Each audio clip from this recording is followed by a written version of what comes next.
Are you ready to take the next step in your security career?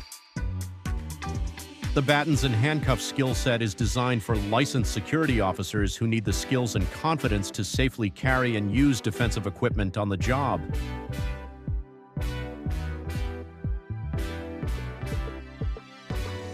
In this course, you'll learn how to safely and effectively use batons and handcuffs, manage real-world situations, and understand the legal and ethical responsibilities that come with using force.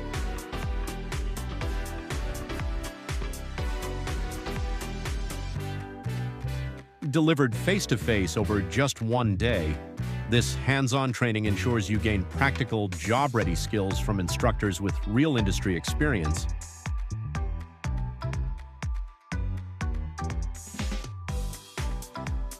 Learn when you can and when you can't carry or use batons and handcuffs. From patrols to working alone or night shifts, understanding your authority is critical to staying compliant and professional.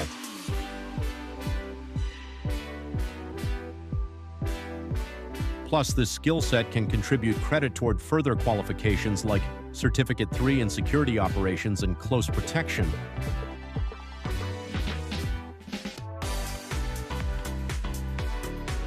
At Asset College, we focus on real outcomes, building your skills so you can succeed in the field. Enroll today and take control of your future in security.